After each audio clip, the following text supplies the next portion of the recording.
तो हमारे वृंदावन के 7 ठाकुरों में दूसरे ठाकुर हुए श्री मदन मोहन जी। बहुत ध्यानपूर्वक सुनिएगा। ठाकुर जी की सेवा ऐसी करो कि आप अपने ठाकुर को नहीं पहचानो, ठाकुर जी आपको पहचान जाएं। आप अपने ठाकुर को कभी नहीं पहचान सकते, ठाकुर ही आपको पहचानते हैं। और वो तभी पहचानेंगे जब आप उनके प्रति चैतन्य भाव रखोगे। उनको धातु का नहीं मानो, उनको मार्बल का नहीं मानो, उनको किसी अन्य धातु का मत समझिए कभी भी। तो श्री मदन मोहन जी की ऐसी कथा आती है कि मदन मोहन जी जयपुर में विराजते थे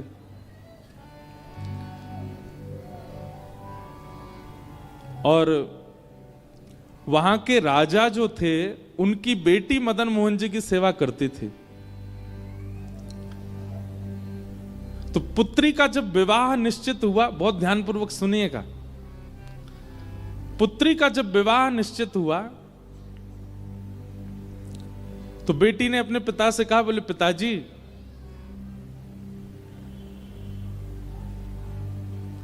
आप कुछ मत दीजिए, लेकिन मेरे विवाह में मदन मोहन जी को मुझे दे दीजिए, मैं अपने संग ले जाऊं इनको। तो पिता थोड़े से व्याकुल हो गए, बोले बिटिया तू कुछ भी मांग ले, मदन मोहन जी को मत लेके जा।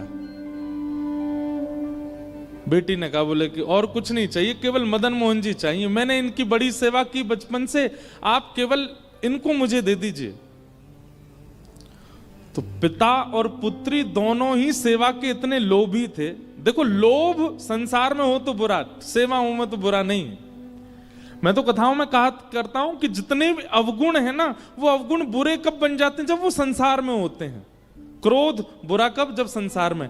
अगर ठाकुर जी के प्रति कभी कभी मीठा क्रोध हो तो बुरा नहीं होता।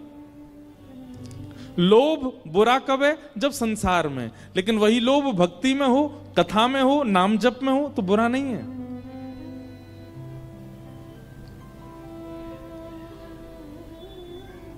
जितने भी दोष हैं वो संसार के प्रति जब होते हैं तभी बुरे हो जाते हैं, तभी पाप के भागी बनाते हैं। पर भक्ति में हो तो वही भगवत प्राप्ति करा देते हैं। तो जयपुर के राजा अपनी बेटी से कहने लगे, तू जो मांगेगी सो दूंगा, मदन मोहन जी को मत मांग। तो पुत्री ने कहा, पिताजी आपके घर में पहले से ही गोविंद देव जी की सेवा है, मदन मोहन जी की सेवा है, एक ठाकुर की आप कर ही रहे हैं, एक मुझे दे दीजिए। पिता बोले, नहीं नहीं नहीं, तू जो मांगेगी दूंगा, लेकिन मदन मोहन जी नहीं दूंगा। बेटी भी बोली, मैं भी केवल मदन मोहन जी को ही चाहती हूं और कुछ नहीं चाहती।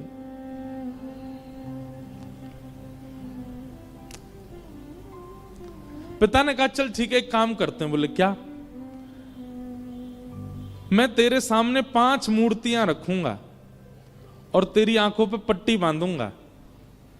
अगर स्पर्श करके तूने बता दिया कि मदन मोहन जी कौन से, तो मदन मोहन जी को तू ले जाइयो। और बिन स्पर्श करके भी अगर तू नहीं बता पाई तो फिर मदन मोहन जी मेरे पास ही रहेंगे। लेकिन उस पुत्री को पूरा भरोसा था कि मैं पहचान जाऊंगी मदन मोहन जी कौन से। राजा ने 5 स्वरूप तैयार करवाए, एक जैसी कदकाठी, एक जैसा इत्र, एक जैसी पोशाक, एक जैसी माला, एक जैसी पगड़ी, एक जैसे अलंकार, एक जैसी वंशी, बिल्कुल सब कुछ एक जैसा। कोई व्यक्ति पहचान ही नहीं पाएगा क्या। लेकिन उस पुत्री को पूरा भरोसा था कि मैं पहचान जाऊंगी मदन मोहन जी कौन से। मदन मोहन जी को ही चाहती हूं और कुछ नहीं चाहती।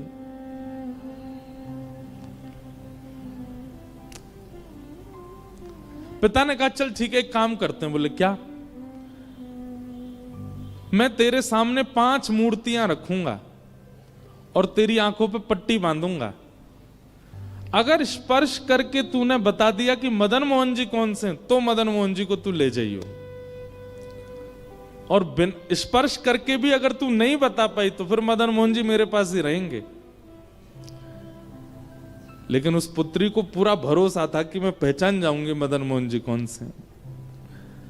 राजा ने 5 स्वरूप तैयार करवाए, एक जैसी कदकाठी, एक जैसा इत्र, एक जैसी पोशाक, एक जैसी माला, एक जैसी पगड़ी, एक जैसे अलंकार, एक जैसी वंशी, बिल्कुल सब कुछ एक जैसा। कोई व्यक्ति पहचान ही नहीं पाएगा कि इनमें मदन मोहन जी कौन से हैं। पांचों एक जैसे। और पुत्री से कहा, बेटी पांचों स्वरूप तैयार हो गए, सुबह अब तुम्हारी परीक्षा होगी। अगर तुमने पहचान लिया तो मैं तुम्हें वचन देता हूं कि तुम्हारे दहेज में मदन मोहन जी जाएंगे। रात भर पुत्री बेचारी बड़ी परेशान, बोले कि कहीं मैं हार ना जाऊं, कहीं मैं चूक ना जाऊं, कहीं ऐसा ना हो कि मदन मोहन जी रह जाएं। रात भर प्रार्थना करती रही तो मदन मोहन जी उसके स्वप्न में आ गए और स्वप्न में आकर के बोले, काय को चिंता कर रही है? बोले, मैं ये चिंता कर रही हूं कि ये पांचों पिताजी ने एक जैसे बनवाए, मैं कैसे पहचानूंगी आप कौन से हो? मदन मोहन जी बोले, तू बिल्कुल चिंता मत कर, स्वप्न में बोल रहे हैं उसको। मदन मोहन जी बोले, तू जब पांचों का स्वरूप देख रही हो, सब लोग इधर देखो, और विशेष रूप से आगे वालों से हमारी बहुत विनती है, बहुत सावधानी से सुनो। पीछे वाले बिल्कुल सावधानी से बैठे, आगे वाले भी बैठो।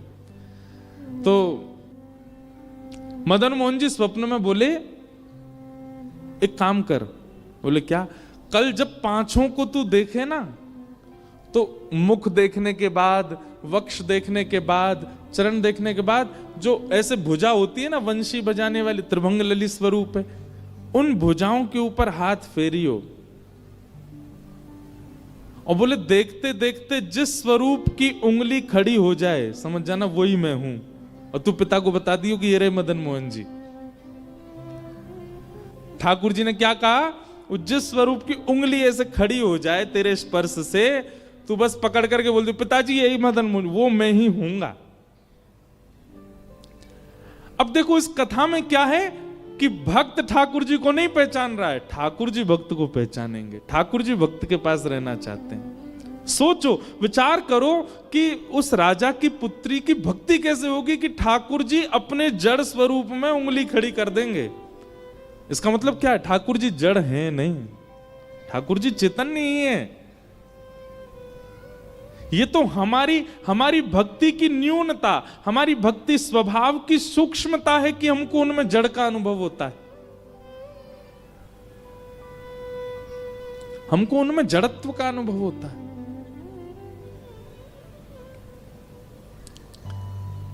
दूसरे दिन सब लोग ऐसे ही बैठे थे, पूरी भीड़, और 5 स्वरूप मंच पर रखे गए और पुत्री की आंख में पहले रुई लगा दी, फिर पट्टियां बांधी, बिल्कुल कहीं से दिख ना जाए। और ऐसी स्थिति में उसको ले गए मंच पर, जाओ चलो ढूंढो कौन से हैं ठाकुर जी। पहले स्वरूप को देखे, रूप एक जैसा, हाथ एक जैसे, पैर सब कुछ एक जैसा।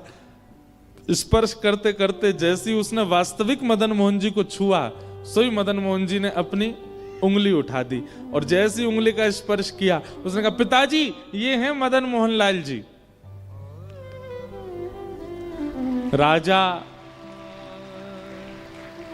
राजा ने मदन मोहन जी को प्रणाम नहीं किया, अपनी पुत्री को प्रणाम किया। बोले, बेटी तूने नहीं पहचाना है, उन्होंने पहचाना है तुझे। तेरा स्पर्श होते ही मैंने देख लिया था कि उन्होंने अपनी उंगली हिलाई थी, अपनी उंगली खड़ी की थी। इसका मतलब तू नहीं ले जाना चाहती है उनको, वो जाना चाहते हैं तेरे साथ में। तू ले जाना चाहती तो मैं नहीं देता, लेकिन वो जाना चाहते हैं इसलिए मैं नहीं रोकूंगा। और अपनी पुत्री का विवाह करके एक पालकी में पुत्री बैठ करके गई और दूसरे रथ में, लेकिन वो जाना चाहते हैं इसलिए मैं नहीं रोकूंगा। और अपनी पुत्री का विवाह करके एक पालकी में पुत्री बैठ करके गई और दूसरे रथ में महाराज दहेज में ठाकुर जी मदन मोहन जी कहां गए? करौली, राजस्थान। राजस्थान में करौली, जहां आज भी मदन मोहन जी विराजते। ठाकुर जी दहेज में आए।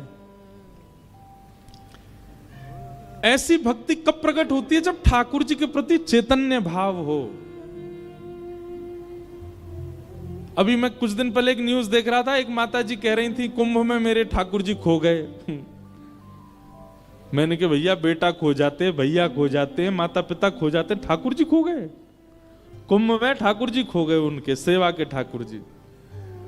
अब वो कह रही थी न्यूज चैनलों पे सब जगह, मेरे ठाकुर जी कहीं मिल जाए तो बताना।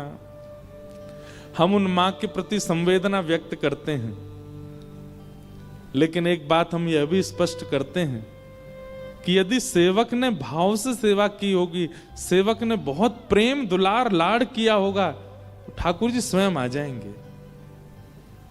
ठाकुर जी जा नहीं सकते।